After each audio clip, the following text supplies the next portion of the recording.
Cuando hablamos de programación en un ambiente de una máquina, nos referimos básicamente a que todas las tareas tienen que ser procesadas en la misma máquina, sí o sí. No existe opciones de múltiples máquinas, así que todas las tareas deben ser procesadas allí. Y básicamente estas son las características, ¿no? Primero hay un grupo de tareas independientes que tiene una sola operación y ese grupo está disponible para su procesamiento en el tiempo cero o un tiempo inicial, digámoslo así. Em, Luego, el tiempo de preparación para cada tarea se puede incluir en su tiempo de procesamiento. Cuando hablamos de tiempo de preparación es en lo que en inglés se conoce como el setup, ¿no? Setup time. Vale decir, se puede incluir en el tiempo de procesamiento de cada tarea debido a que son tareas independientes y estos tiempos son independientes del secuenciamiento de la tarea, ¿no? O sea, cuánto te cueste configurar la máquina para poder procesar esa tarea es independiente. Los descriptores de la tarea son conocidos de antemano, o sea, se tiene claridad con respecto en qué consiste la tarea. Cuarto, una máquina está disponible continuamente y nunca se mantiene ociosa mientras hay tarea esperando. O sea, si la máquina está libre es porque no hay tarea o ya fueron procesadas todas, pero si la máquina está disponible y hay tarea esperando, tienen que, en el fondo, procesar esas tareas. Y por último, cada tarea se procesa hasta su finalización, vale decir, no se permiten interrupciones. Algunas de las reglas de despacho que ya hemos visto en la clase anterior, o en las clases anteriores, ¿cierto? Se utilizan justamente para la optimización de ciertas medidas de desempeño en este ambiente de una máquina. Y si el objetivo, por ejemplo, es minimizar el make span o el lapso, que es la traducción al español que le hacen un poco, lo que es lo mismo que el Cmax. Aquí es importante considerar que todos los tiempos que voy a procesar cada tarea siempre van a ser iguales, por lo tanto, da lo mismo cuál es el orden de secuenciación, ¿sí? Si yo secuencio las tareas en cualquier orden, siempre el tiempo en el que termine todas las tareas de ser procesadas va a ser exactamente el mismo, así que el lapso o el make span es indiferente a la regla que ustedes seleccionen de priorización o de secuenciamiento, digamos, para las tareas que tienen que procesar en una sola máquina. ¿Eh? Ojo con eso. Otra cosa que sabemos también y que hemos aprendido de esta regla de secuenciación es que en el caso de la regla de despacho shortest process time, ¿no es cierto?, o el tiempo de procesamiento más corto, permite la optimización de varias medidas de desempeño, entre las que se encuentran, por ejemplo, la minimización del tiempo de flujo total y el tiempo de flujo medio, la minimización del retraso y la tardanza total y tardanza promedio, la minimización del número promedio de tareas en el sistema, etcétera. ¿Sí? O sea, el Shortest Process Time tiene hartas características bien buenas para ciertos KPI que sean de interés en un ambiente de un taller de una máquina.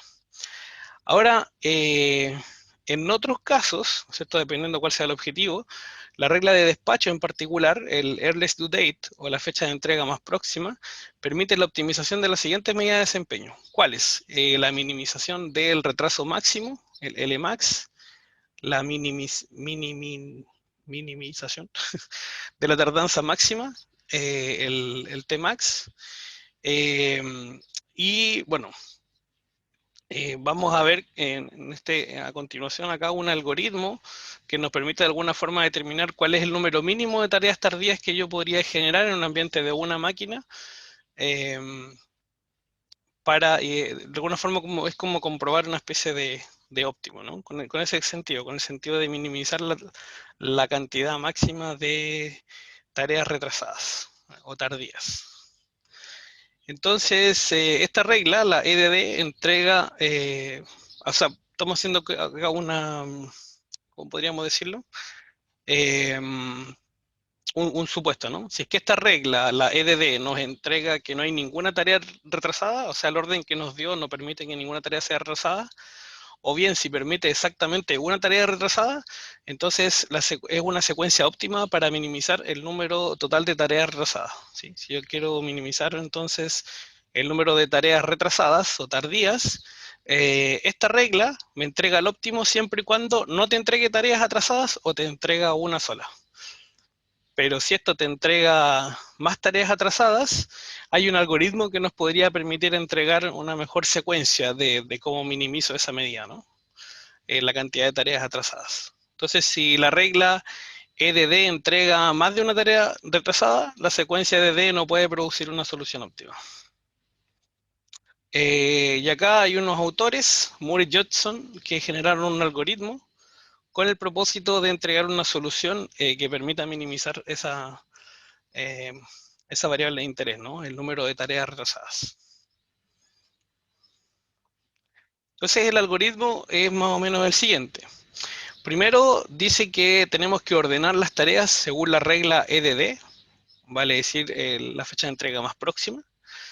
Luego, en el paso 2 es encuentre la primera tarea que esté retrasada. Si no existe ninguna, vaya al paso 4. ¿Ya?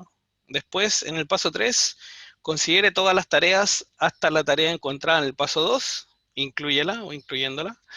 Rechace la tarea con el mayor tiempo de procesamiento y regrese al paso 2. ¿Ya? Luego, el paso 4 forma una secuencia óptima tomando la secuencia presente y adjuntándole los trabajos que fueron rechazados, en el fondo aquellos que no tienen caso, van a ser entregados sí o sí de manera tardía, ¿no? Y adjunte estos trabajos rechazados a la secuencia presente en cualquier orden. Bueno, estos autores, Moore y Johnson, demostraron que con este algoritmo se puede minimizar el número de trabajos atrasados en un ambiente de una máquina, ¿no? Y para ver cómo funciona, vamos a ver este ejemplo que es del libro de Namias. Entonces, un taller de máquinas procesa las órdenes a la medida, ¿no es cierto?, de varios clientes distintos que tiene. Una de estas máquinas es una esmeriladora, tiene 6 tareas a la espera de ser ejecutadas. Aquí se dan los tiempos de procesamiento y las fechas comprometidas de entrega, ambos expresados en horas, para las 6 tareas que están esperando. Entonces yo tengo tarea 1, 2, 3, 4, 5, 6.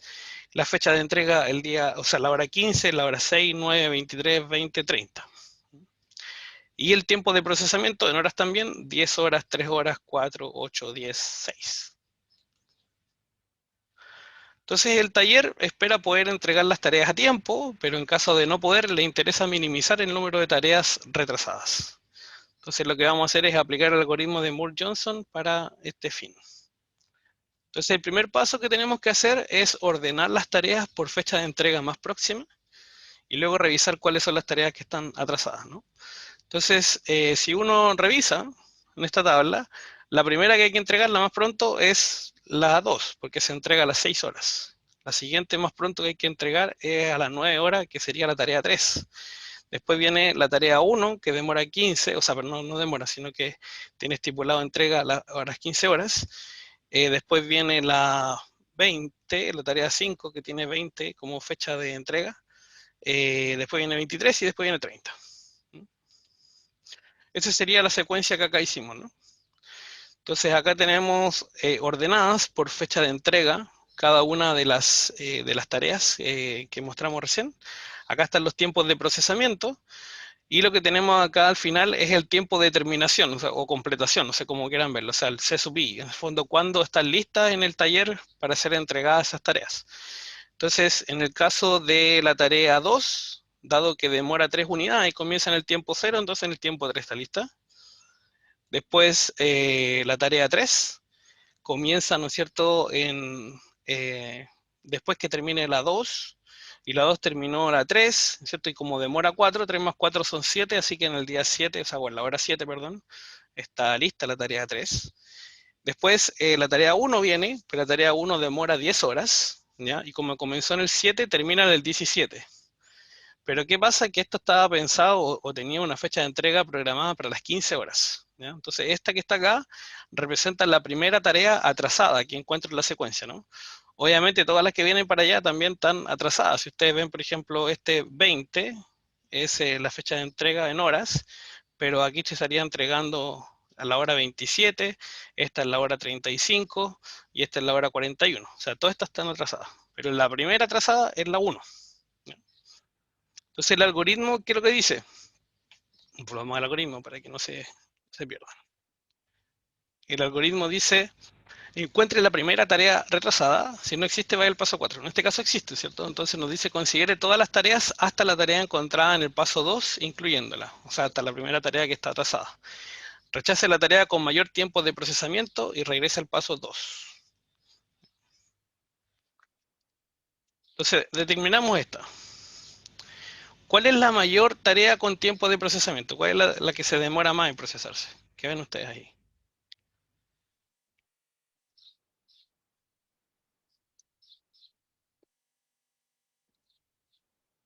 ¿No quieren hablar? Por el chat. Muy bien, David. Ok, la uno y la 5 dice. Exactamente, las dos demoran 10, ¿cierto? Entonces cualquiera de las dos podría eliminarse según el algoritmo. ¿Ya? Nosotros tomamos aquí la decisión de eliminar la uno porque era la primera que estaba. ¿Ya? Entonces sacamos la uno y volvemos a ordenar estas tareas que quedan por la fecha de entrega más próxima, ¿ya? Earliest due date. Entonces fecha de entrega 6, 9, 20, 23 y 30. ¿Y qué dice el algoritmo? Vuelve a detectar si es que hay tareas atrasadas o no. Entonces, ¿hay alguna tarea atrasada? Si por ahora, por ejemplo, la 5 que tenía fecha de entrega el 20, se está entregando el 17, así que ya atrasada no está. Así que eso está bueno. Pero la tarea 4, que tenía fecha de entrega 23, está siendo entregada el 25. Entonces esa sería la primera atrasada. Nuevamente entonces el algoritmo diría, ok, elija cuál es la tarea aquí que tenga tiempo de procesamiento más largo, ¿ya? Y elimínela. Y en este caso sería la 5. ¿Ya? Nos quedan solamente entonces estas tareas, las 2, la 3, la 4 y la 6. Y nuevamente las ordenamos por fecha de entrega. ¿Ya? Y la fecha de entrega ustedes pueden ver que la 2 está a tiempo, la 3 también está a tiempo, la 4 se entrega a las 23 horas, se está entregando a las 15, y la 6 a las 30, 21, así que ahí logramos finalmente una secuencia donde no hay atrasos, pero hemos eliminado dos tareas, ¿sí? Esas dos tareas sí o sí están atrasadas, que son las tareas que más se demoran en procesar. Entonces lo que dice el algoritmo es que esas tareas que tú eliminaste, ahora agrégalas, pero al final de la secuencia, ¿no? Entonces, en el fondo, vamos a secuenciar 2, 3, 4, 6 y después agregamos la uno y la 5. ¿Ya? Entonces, la secuencia óptima, por así decirlo, lo cual te lleva a solamente dos tareas atrasadas, sería primero secuenciar, o procesar la tarea 2, la 3, la 4 y la 6 y después la 5, la uno, o bien la 2, la 3, la 4 y la 6 y después la uno y después la 5. En cualquier caso, las dos van a estar atrasadas. ¿Se entiende el algoritmo? Está en el libro de Namia, en todo caso, pero quiero saber si lo entendieron. Pero, profesor, una consulta. Uh En -huh. ese caso, por ejemplo, ¿no habría una forma como de intentar o de que haya una actividad que tiene que ser sí o sí, a pesar de que sea un procesamiento largo? ¿O no se da ese caso? Por ejemplo, eliminamos las dos de procesamiento más alto, pero si es que eran como pasos fundamentales para el término y tiene que estar sí o sí antes de la última tarea, Uh -huh. eh, no varía esto. No, no, por supuesto que varía. De hecho, lo que estamos acá frente en este momento en la diapositiva es la solución óptima desde el punto de vista que la optimización es minimizar la cantidad de tareas atrasadas. Si tú cambias esa secuencia vas a tener 3 tareas atrasadas o 4 tareas atrasadas o 5 atrasadas. No sé.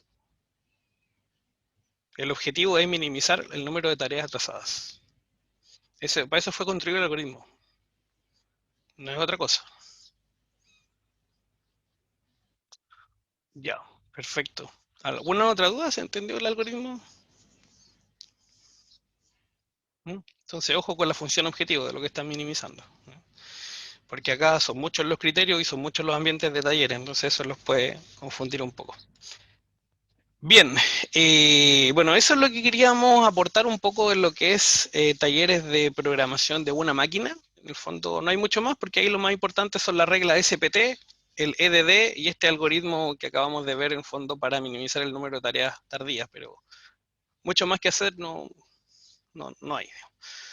Ahora empieza un poco el tema más interesante, que es cuando en el fondo tenemos múltiples máquinas, ¿no es cierto? Y tenemos múltiples tareas, ¿ya? Y en general, no nos vamos a ir al tiro con los job shops, digamos, sino que vamos a pasar primero por los flow shops, que son los talleres de producción continua, que se les conoce de repente en español. Y aquí la característica está en que tú tienes un conjunto de tareas que tienen que ser procesadas en un conjunto de máquinas, pero todas las tareas tienen que sí o sí pasar el mismo orden por la misma ruta, tienen la misma ruta. O sea, por ejemplo, si las máquinas son 1, 2, 3, todas todas las tareas tienen que pasar por la misma máquina y en el mismo orden. O sea, si el orden es 3, 2, 1, todas tienen que pasar por el orden 3, 2, 1. ¿Qué es lo que puede variar o qué los diferencia eventualmente? Es el tiempo que se demora en procesarse cada tarea en cada máquina. Solamente eso. ¿Ya? Pero el orden de secuenciamiento es el mismo. Entonces, como les decía, este tipo de talleres, ¿no es cierto? Nosotros tenemos N tareas y cada una de las cuales requiere el procesamiento de N máquinas que son diferentes, ¿ya?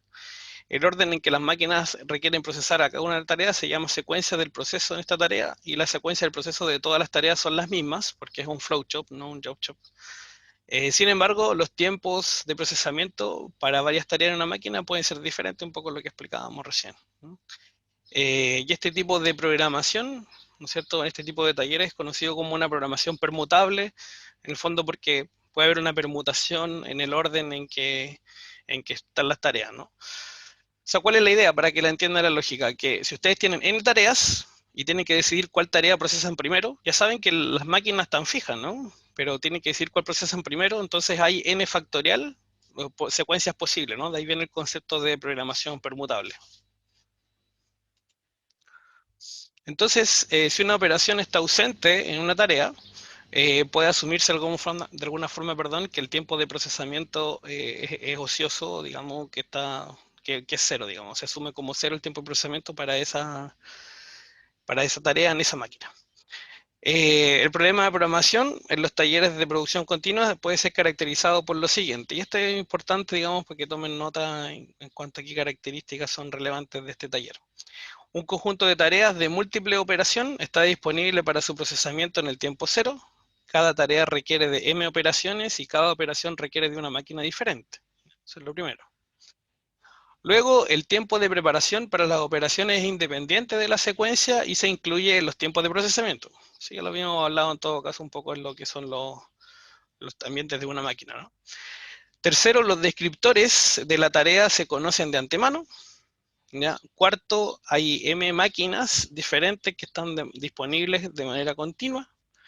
Quinto, perdón, y cada operación individual de las tareas es procesada hasta su finalización sin que haya interrupciones.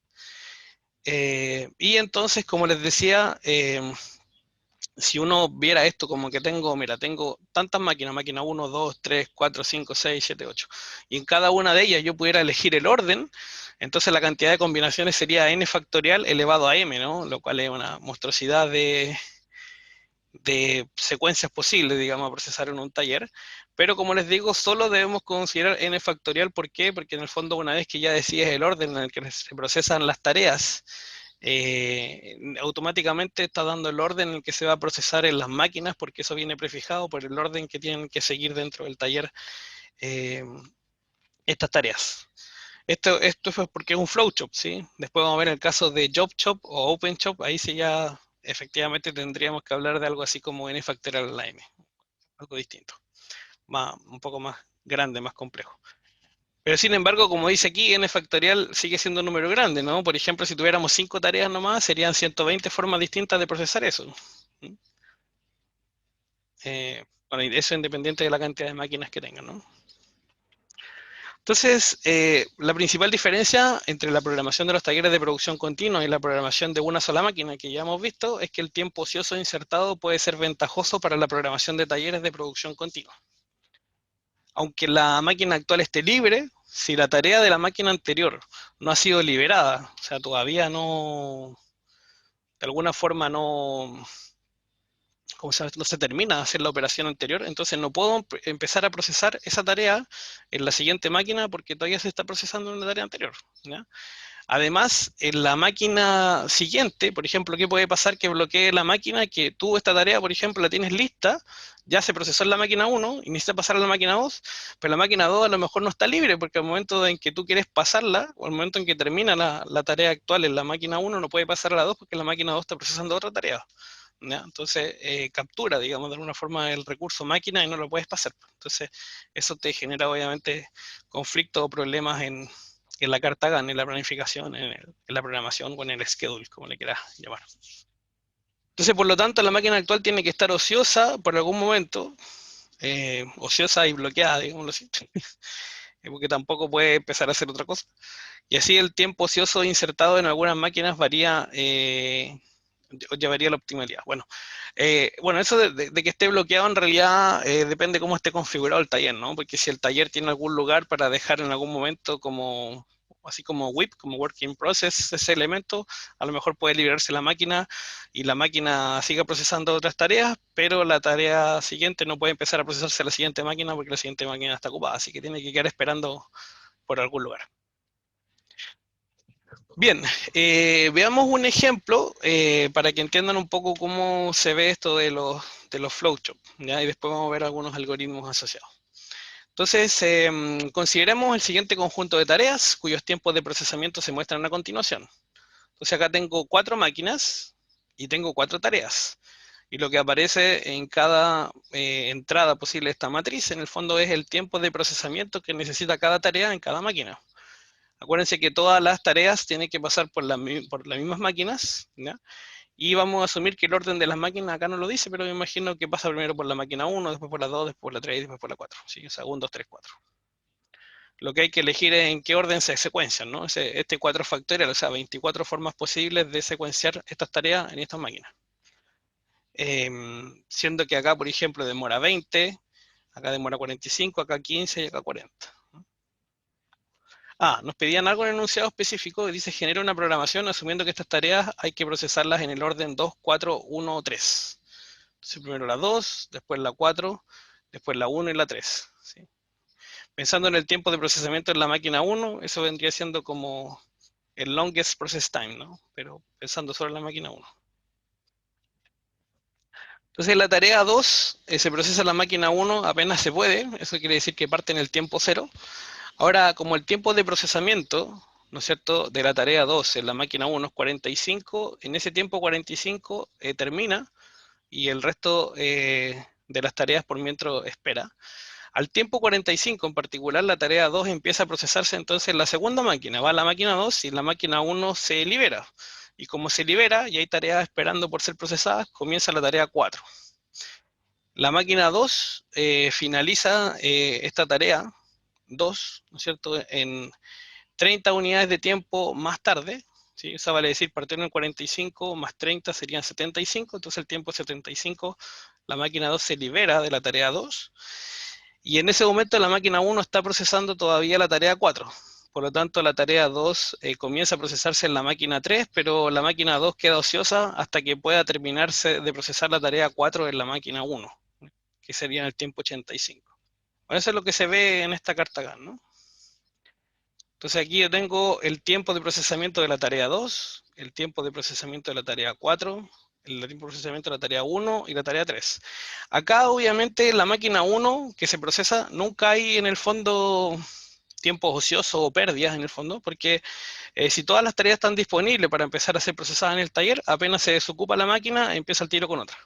El problema se genera en las subsecuentes o en las siguientes máquinas, debido a esto, ¿no? De que uno no hay una coordinación perfecta entre cuándo termino yo de procesar esta tarea y cuándo está disponible la otra tarea para ser procesada, ¿no? Entonces, por ejemplo, como se decía ahí en el enunciado, esta demora 45 unidades de tiempo, ¿ya? Entonces en el 45 comienza la tarea 4, ¿ya? Y la tarea 4 demora 40 unidades de tiempo, y la tarea 2, en la máquina 2, demora solamente 30. Entonces 45 más 30 son 75. Al 75 está libre la máquina 2, pero no puede comenzar a procesar la tarea 4 porque la tarea 4 todavía está siendo procesada acá, ¿ya? Y no puede tampoco empezar a procesar la 1 ni la 3 porque ni la 1 ni la 3 todavía no se procesan en la máquina 1. Y ese es un job chop, o sea, perdón, ese es un flow chop, ¿no? Que en el fondo todas las tareas tienen que seguir siempre la misma ruta, o sea, siempre es dos, o sea, perdón, bueno, en la misma ruta y además el mismo orden, ¿no? 2, 4, 1, 3, 2, 4, 1, 3, 2, 4, 1, 3, 2, 4, 1, 3, ¿ya? Siempre. Entonces quedan estos espacios vacíos que uno podría tratar de minimizarlos, pero para eso habría que probar alguna otra de las 4 factorial menos una secuencias que no hemos analizado, ¿no? Hasta aquí hemos analizado solamente una de esas 24. Y en el fondo tenemos eso. ¿Se dan cuenta? Entonces lo que se nos pregunta acá es lo siguiente. Observe que el lapso, o el make span, como quieran llamarlo, es 2.10. O sea, al tiempo 2.10, recién todas las tareas están listas en el taller. La pregunta es, ¿será posible mejorar esta medida? ¿Qué creen ustedes? ¿Se les ocurre si a priori alguna idea de cómo mejorar esos tiempos?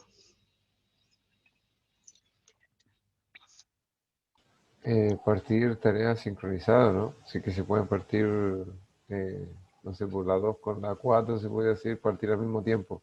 No partir por separado y dejar esos tiempos ociosos, sí que se puede, eh, para Partir avanzar al en mismo otras tiempo, ¿qué tareas. cosa? Perdón, no entendí. Como partir tareas sincronizadas para no tener tiempo ocioso, en el sentido de que, no sé, pues si parte a las 2, en el ¿Ya? mismo tiempo parte otra, No, porque eso no se puede. ya tiene que ser una a la vez. Sí, porque es un taller, un flowshop, es un taller de producción continua. En el fondo, tú defines la ruta y en esa ruta, en ese orden, se deben procesar, digamos, las tareas. Mm, Sí. ya. Deme un segundo.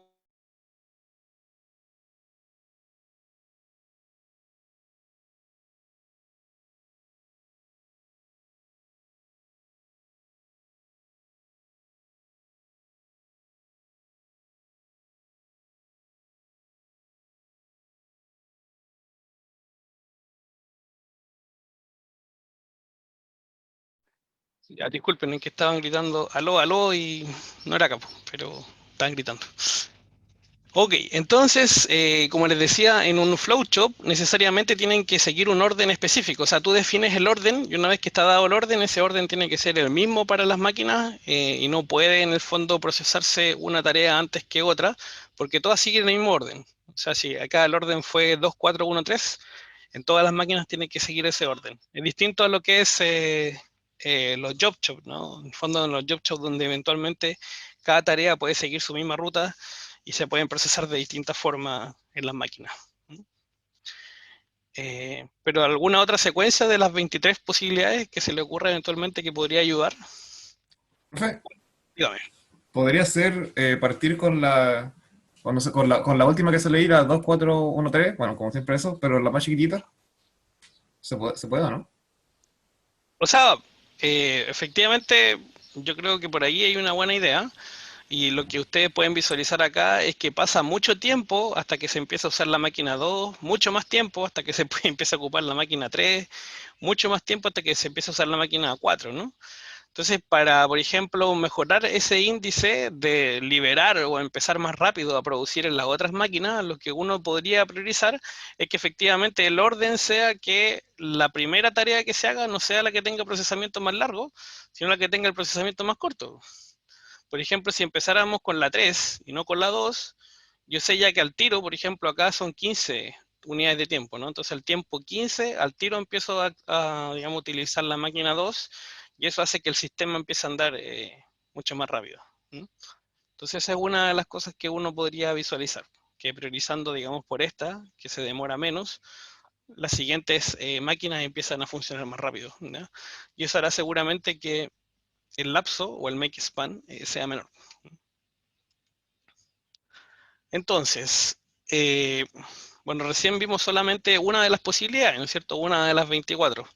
Quizás no sea trivial hacer esas cartas GAN para las 24 secuencias, ¿no? Aunque hay software, y vamos a ver uno en el curso que se llama Lekin, que podemos generarla.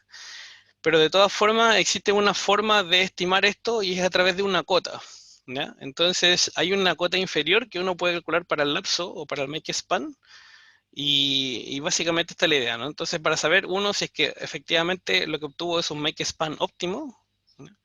Lo que puede hacer es comparar este make span obtenido con una cota inferior, la cual nos entrega el menor lapso disponible teóricamente hablando, ¿no? Y para ello, ¿qué es lo que se hace? Por cada máquina se calcula una cota inferior y el lapso lo que hace, o el make span, ¿no es cierto?, debe ajustar lo siguiente, ¿qué cosa? Debe considerar la demora antes que la máquina pueda comenzar el procesamiento, o sea, cuánto se está demorando hasta que comience la máquina a procesarse, el tiempo total de procesamiento en la máquina, cuánto tiempo se va a demorar esa máquina en procesar todas las tareas que tiene, y el tiempo de procesamiento restante para la última tarea que deje la máquina. O sea, cuánto tiempo faltaría hasta que se libere esa máquina finalmente, ¿no? En el fondo, como para completar ese make span.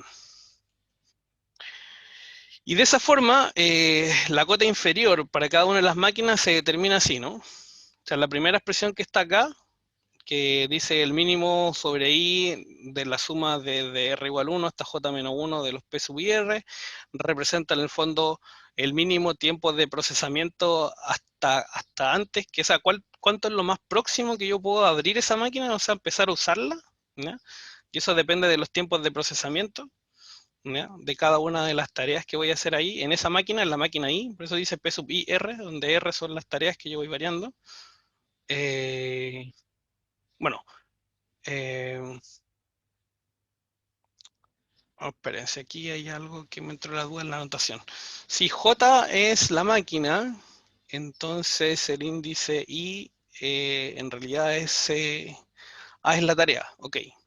Claro, pero esa tarea tiene distintas secuencias, ¿no? Distintas operaciones, o sea, tiene R operaciones, porque se va a pasar primero por la máquina 1, después por la 2, por la 3, por la 4. Entonces, yo lo que busco acá es determinar cuál es la tarea que puede, o sea, de las secuencias previas, o sea, perdón, a ver, de las tareas que yo puedo empezar a procesar en esa máquina, cuál es o cuánto es la que puede comenzar más próximo, esa es la idea. O sea, puede ser, por ejemplo, la tarea 2 empezaría más próximo, abriría más rápido esa máquina si yo decido que la 2 va a primer lugar, o la tarea 3, o la 4, etcétera. Pero para eso tengo que saber en las operaciones previas, por eso dice J-1 acá de las máquinas anteriores, cuándo la sueltan, ¿no? Cuándo en el fondo la liberan, cuándo está lista para empezar a abrir o procesarse en esta máquina J-décima.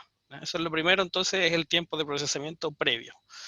Después, lo que está acá, en el segundo término, esta sumatoria, representa simplemente sumar todo lo que tiene que procesar la máquina. La máquina tiene que procesar la tarea 1, la tarea 2, la tarea 3 y la tarea 4. Eso es fijo, por eso que es la suma desde I hasta N de los P y J, ¿no? Y luego, la última suma, lo que representa es cuánto es lo que más te demoraría, lo que más te falta para poder completar las siguientes operaciones, ¿no? Por eso el mínimo también dice sobre I, sobre las tareas de las operaciones siguientes, ¿no es cierto? De la máquina J más 1, que estamos en la J, ¿no es cierto? Hasta la mésima máquina, ¿cuántos son los tiempos de procesamiento que te quedan por hacer? ¿Ya? Y eso determino de alguna forma cuánto es lo más próximo que podría terminar de tener listo una tarea.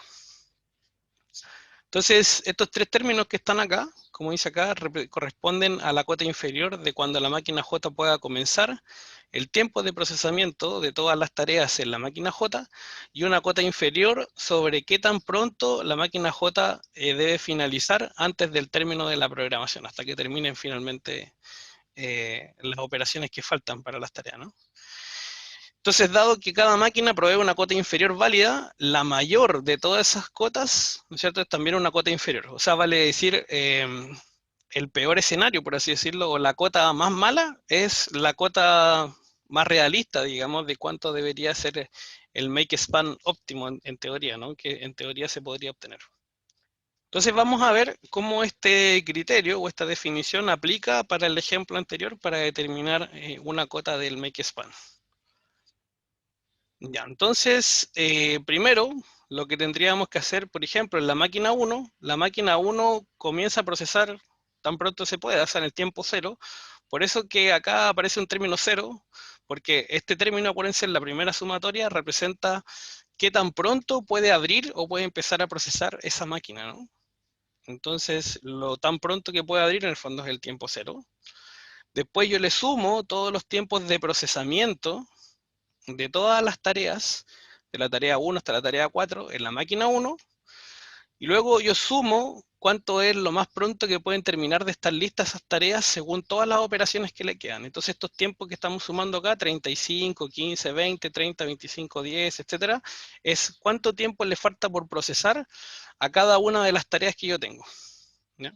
Entonces, si yo sumo estos números, me dan 70, 65, 70 y 40. Entonces, el mínimo entre ellos es 40. Así que eventualmente, ¿no es cierto?, a través de la tarea 4, yo podría lograr completar más rápido esto posible, y 120 más 40 nos da 160. Entonces, la cota inferior para la máquina 1 es 160.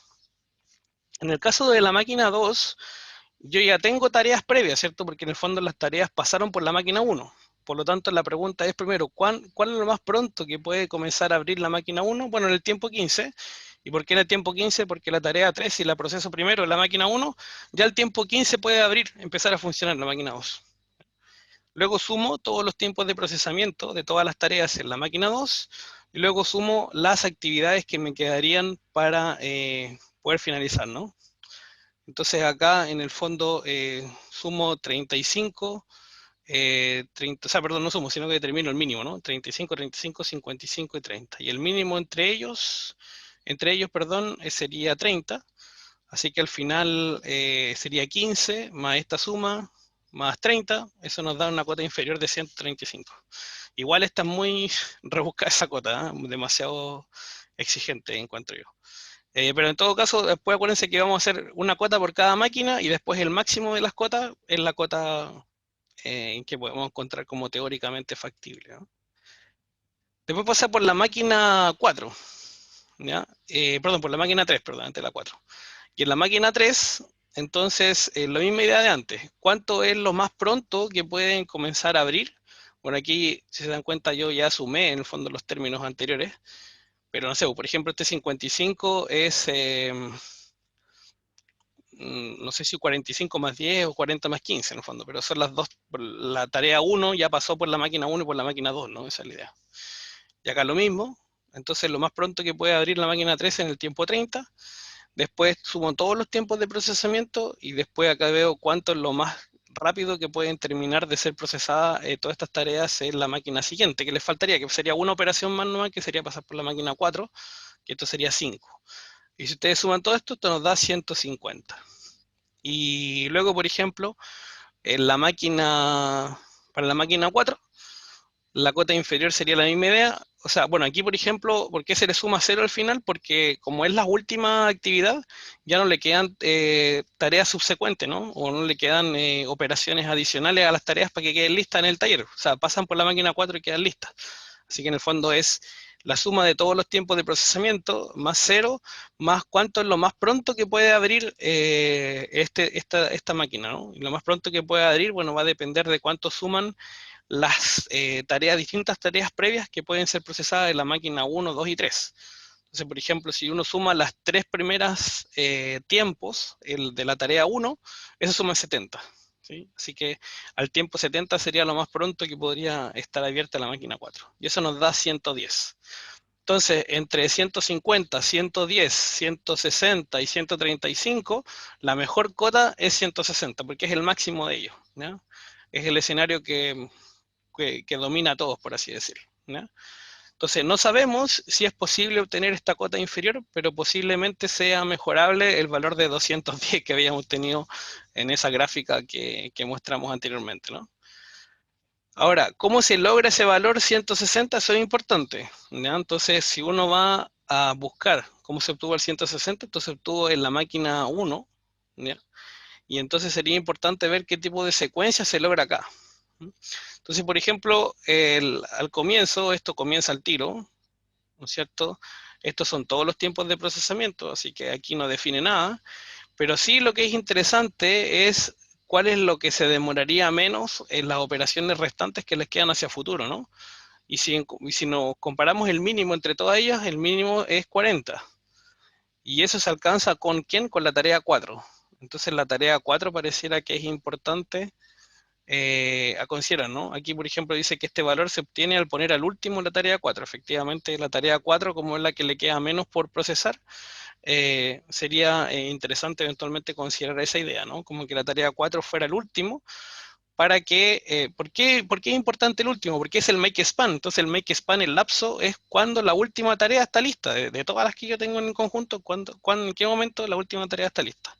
Y esa es el make span, y en este caso, para esa cota, vendría dado por la tarea 4, que fuera el último, la última posición. Entonces, viendo alguna otra alternativa, podríamos decir que una forma de obtener un buen lapso, quizás más cercano a 160, que es la cota que tenemos, es poner la tarea con menor tiempo de procesamiento en la máquina 1 al comienzo y la tarea con menor de tiempo de procesamiento total para las siguientes máquinas al final, ¿ya? Entonces, una forma de probar eso sería que la 3 fuera la que abra digamos, la secuencia, y la 4 que la termine, ¿no? Y al medio puede ir la 1 y la 2, o la 2 y la 1. En este caso hicimos la 2 y la 1, y si hacemos eso, la carta GAN que nos queda es esta, ¿no? Esa es nuestro schedule. Si se dan cuenta, aquí claramente se logra tener listas todas las tareas en el taller en el tiempo 170, lo cual está mucho más cercano a 160, que es la cota, con respecto al 210 que nos dimos al comienzo, ¿no? Entonces, efectivamente, la cota te puede dar ciertas luces de cuál es el orden que eventualmente sería más apropiado seguir, con el propósito de minimizar el tiempo que están en el taller todas las tareas. Eso. Bueno, aquí obviamente concluimos lo mismo. El lapso que se obtiene ahora 170 es un valor mucho mejor y cercano al óptimo teórico. Y observamos que de las 4 factorial igual a 24 secuencias posibles, de las 4 tareas solo hemos probado 2, por lo cual quizás todavía puede ser posible encontrar una programación con lapso de 160 en las 22 secuencias que aún no hemos explorado, ¿ya? Pero no lo sabemos a priori, pero ese es eventualmente el óptimo teórico que se podría lograr. Eso. Antes de avanzar, me gustaría, no sé, preguntarle si se entendió un poco la idea, digamos, si se entendió, digamos, cómo calcular las cotas, más o menos, eh, cómo perciben lo que hemos visto. David, pregunte. Profesor, tengo una duda en lo último que explicó, porque ¿cómo yo puedo entender de lograr de nuevo el ordenamiento de todo para conseguir acercarse a la 160? Usted vio el análisis que hizo del LV1 y puedo Ujú. entender al tiro qué hacer al final. Eso no, como que eso no me quedó claro. Ah, claro. Lo que pasa es que, claro, la idea sería, a ver, te explico un poco. La lógica sería más o menos la siguiente. Yo determino la cota en cada máquina, ¿cierto? Una vez que determino la cota en cada máquina, el máximo de todas esas cotas es mi cota mínima, ¿no? Para el make span. Entonces, debería yo cerciorarme de todas las máquinas donde testé las cotas, dónde está esa cota mínima. En este caso es la máquina 1. Entonces, en la máquina 1, por ejemplo, dado que anteriormente no hay nada que hacer, no hay nada que abra, no hay ninguna implicancia de qué es lo que proceso más pronto, por así decirlo, ¿no? O sea, por eso este valor cero no me sirve en nada como para determinar en un inicio qué tarea debo comenzar a procesar, ¿ya? Desde ese punto de vista. Pero sí, en esa cota 1 que está ahí, sí me entrega claridad con respecto a cuánto es la tarea que menos se puede demorar en las operaciones siguientes a la máquina 1, ¿ya? Entonces, en ese caso, efectivamente, si uno compara todos estos valores, el mínimo valor es 40, y eso significa entonces que esa tarea 4 yo la podría dejar perfectamente para el final, porque es la que menos me va a trazar el término de todas las otras tareas, por así decirlo. Entonces, por eso de ahí saltó un poco la lógica de que tratemos de la tarea 4 dejarla para el final. ¿Y por qué una tarea de tiempo más corto procesarla al comienzo? Porque básicamente eso va a hacer que abran las máquinas siguientes mucho más pronto, que es lo que habíamos hablado antes. O sea, por Sí, ejemplo, la profesor. tarea 2 que teníamos recién se demoraba mucho tiempo en procesarse en la máquina 1, entonces la máquina 2 estaba mucho tiempo ociosa, sin poder hacer nada. En el fondo, básicamente porque. Y es cierto, a lo mejor incluso alguien puede decir, profe, pero esa secuencia está un poco mala porque mire todo el espacio que quedó libre acá. Y es verdad, pues a lo mejor la uno es más rápido porque se demora menos y al tiro uso acá la máquina y empieza a pasar para allá. Habría que echarle un vistazo a esa secuencia.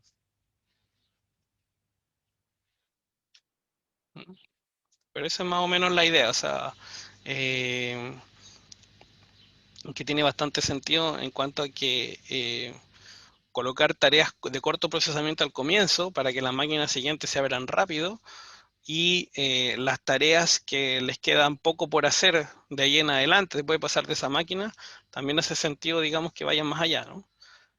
Ahora, el análisis ese puede variar un poquito dependiendo de dónde te dé la cota, ¿no? Si la cota te hubiera dado en la máquina 2, entonces habría que empezar a revisar qué pasó antes y qué viene después de la máquina 2, ¿no? Pero en el fondo igual eh, es un poco la misma idea, hay que analizar, digamos, qué sucede, a qué se puede deber, digamos, esa cota o cómo eventualmente se puede conseguir. O sea, como les decía ahí en la diapositiva, igual hay 24 secuencias, no las vamos a explorar todas, digamos, pero efectivamente puede haber alguna que se acerque más que 170 a la cota real que 160, digamos. De hecho, viendo a priori, me parece que 1.2 podría ser más corto el make span que el 2.1. A priori, no sé, me da impresión, hacia el ojo.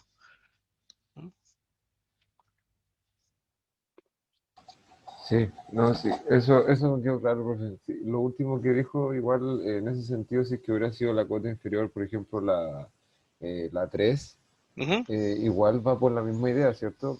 sí, Como viendo la tarea que va quedando al final más corta y así voy ordenando todo. claro, porque mira, si tú te empiezas a revisar, digamos, la fórmula que tiene la cota, la parte del medio no te aporta nada, digamos, porque aquí simplemente tú sumas los tiempos de procesamiento de todas las máquinas.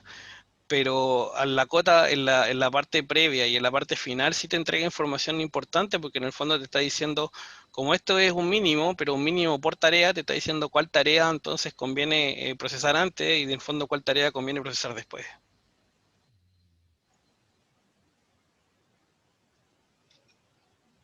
¿Sí? Sí, sí, no, correcto. Mm, Ahí lo entendí. excelente. No sé si alguien tiene alguna otra duda. Sí, profe, yo tengo una duda. Camilo, cuénteme. ¿Puede poner cuando sacó la cota 1? Sí, claro, ahí está. Es cierto que ahí como que la tarea 4 es la que se demora 40 y esa la deja al final, porque va a ser como la que menos atrasa, ¿no? O sea, la tarea 4 demora 40 en la máquina uno, ¿sí? ¿Correcto? Así, no, pero viendo como el último mínimo, el mínimo entre 70, 65, 70 y 40. Ah, ya no, pero este 40 son las unidades de tiempo que te restan para procesar en las máquinas 2, 3 y 4. Ah, ya, sí, que eso no lo había entendido muy bien. No, pues eso es lo que estamos explicando acá, que Ujú. esta cota contempla, oye, una cota por máquina, entonces aquí lo primero que se calcula es qué tan rápido puede abrir esta máquina, empezar a funcionar y de qué depende de cuánto tiempo se demoró en procesarse en las máquinas previas. Después, cuánto tiempo yo la voy a mantener ocupada procesando tareas y después cuánto tiempo es lo más pronto que eventualmente podría terminar por las etapas que le quedan para adelante a esas tareas. Pero ese sería como un término general, ¿o no? Así como que termina todo. Así. Esto sí, claro, por eso digo, pero es que se hace una cota por máquina para sacar más o menos una idea de cada máquina, cuándo pueda estar lista. De hecho, lo que pasa es que igual en el schedule se ve como claro, ¿no? En el sentido de que, por ejemplo, la tarea, si es un flow chop, siempre la máquina uno se va a desocupar antes que todo el resto porque parten por ahí las tareas procesándose. Entonces, por ejemplo, en el 120 está listo. Claro, pero eso no significa que sea el tiempo en que esté listo todas las tareas, sino que simplemente en el 120 terminaron de procesarse todas las tareas.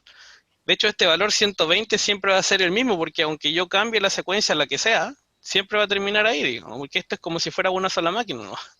Sí. El problema básicamente se sucede, digamos, por cómo yo utilizo, digamos, de manera inteligente los espacios vacíos que quedan, ¿no? Al momento de terminar una tarea y que la otra no esté disponible o que una máquina quede ociosa, básicamente eso. Eso es lo que hay que jugar. ¿Mm? Sí, Eso. bro, ahí entendí mejor. Gracias. Ujú. Ya. Profe, y una consulta. Sí, La suma de los últimos mínimos, ¿cómo está hecha? Que no la he podido encontrar. O sea, la estaba viendo con respecto a la tabla y no me daba. De la suma de los la, últimos la mínimos, máquina ¿ya? uno, sí, de la máquina uno. Ah, ¿cómo se calculan estos valores que están acá? ¿Eso? No, el último mínimo. Eso sí los tengo claro. El ego, ¿Cuál? el ¿Esto? 70. Sí. Ah, pero este 70 es la suma de 30, 25 y 10, pues, ¿no? Ah, no, perdón, ese es Ah, 65. 30 más 25 más 10 te da 65, el segundo. ya, El, ya. el tercero te da 70, 15 más 50 más 5, 70. Ya, sí. Ahí está. Ya, es que no lo estaba buscando de otra forma en la tabla. Gracias. Ah, pero en la tabla, es claro, leer la tabla simplemente. O sea, por ejemplo, si tú quieres calcular lo que te queda por procesar, como estas Es son las la tareas, máquina, sería la tienes que máquina sumar 2, 3 y simplemente, po, 4, ¿no? este más ese más ese, después ese más ese Sí. más ese. ¿Y eso? Ya. Ahí sí está claro, profe. Gracias. Ahí está el 40, el último, ahí se ve, no sé si se ve. 10 más 25 más 5, eso da 40.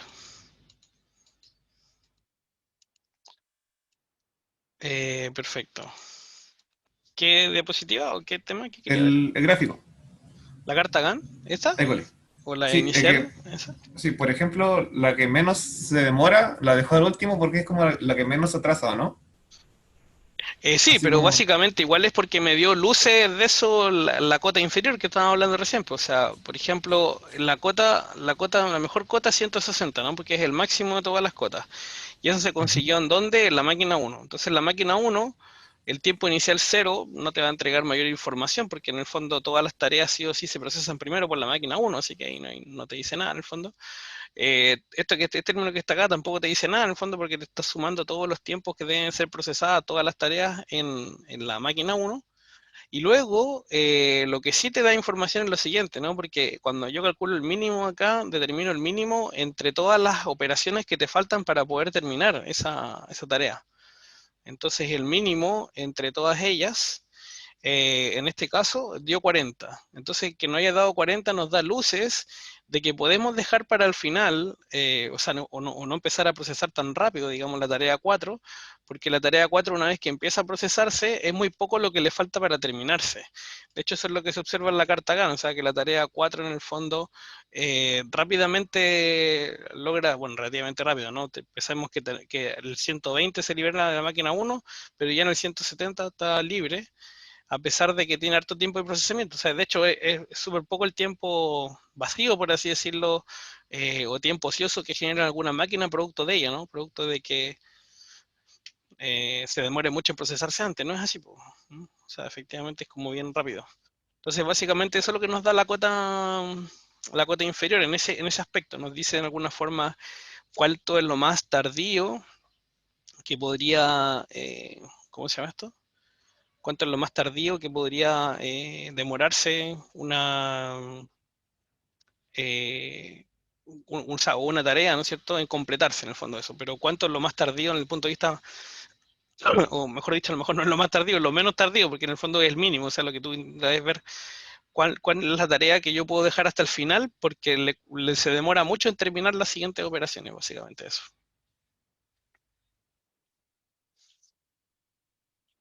Ya, perfecto. Ahí, sí, sí, ahí como que queda más claro. Gracias.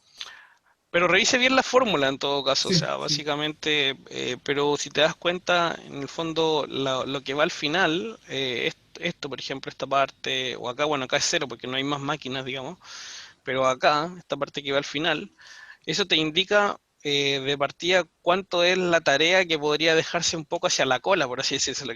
Por ejemplo, acá nuevamente el mínimo es 30 y también nuevamente está con la tarea 4, o sea, como que nuevamente aquí también te está diciendo, mira, sabes que la tarea 4 la podéis dejar al final para procesarla. Sí, profe, ¿y puede volver como a donde presenta los datos? Esa es la matriz con los ¿Sí? 4 4. Ujú.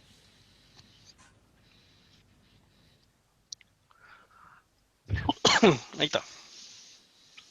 Ajá.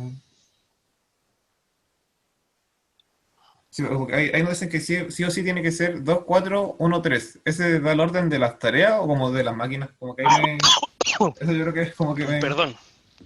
No, ese es el orden de las tareas. No. O sea, como le digo, generalmente los flowcharts, cuando hablamos de máquina 1, 2, 3 y 4, es como que todas las máquinas tienen que pasar en ese orden. Primero por la máquina 1, después por la 2, después por la 3, después por la 4. Salvo que se diga lo contrario, ¿no? Pero acá el orden que se está dando es el orden de secuenciación de las tareas. Ahí dice, asumiendo que las Sí. tareas son procesadas en ese orden. O sea que primero se procesa la tarea 2, después la 4, después la 1, después la 3. Ah, sí, ya, ahí entendí. Me había enredado antes. Bien, pues, estamos entonces.